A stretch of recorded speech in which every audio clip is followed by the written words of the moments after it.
Nah, itu Stabilitas kalau kita sederhanakan kekompakan ya antar negara betul. kawasan begitu. Tapi begini saya sedikit memotong Pak Prodo, maaf.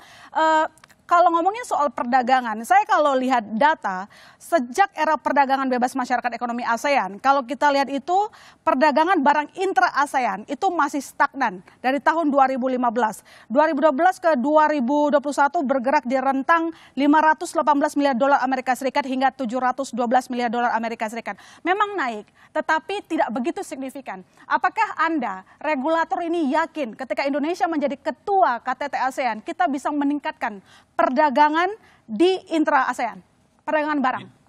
Iya, terima kasih Mbak. Jadi itu informasi yang menarik ya. Namun Ya, kita harus membaca trennya tadi meningkat seperti itu tadi seperti sudah disampaikan.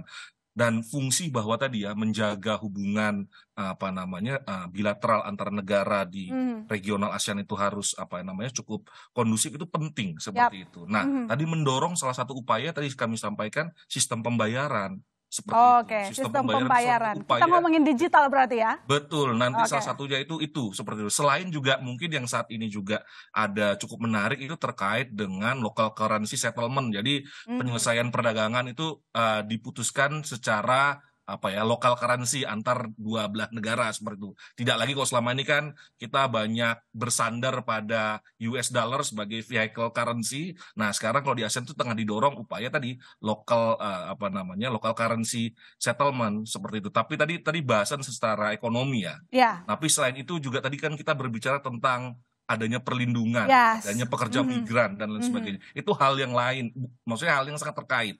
Ya, Bahwa tadi itu kan terkait mobilitas. Kita juga perlu menjaga mobilitas yang aman dari pekerja-pekerja. Tidak hanya Indonesia sekali lagi, pekerja antar negara ASEAN seperti itu. Sehingga tadi apa namanya upaya perlindungan itu terus digalakan pembicaraan dan negosiasinya agar tadi ya tercapai perlindungan yang baik untuk apa ya para pekerja migran di oke. negara-negara ASEAN ini. Mungkin itu Mbak. Oke, nanti kita akan lanjutkan lagi bahwa pertanyaan berikutnya adalah bagaimana menjadikan ASEAN bisa menjadi macan begitu ya, macan di Asia. Kita akan bahas selanjutnya, saudara tetap bersama kami di Business Talk.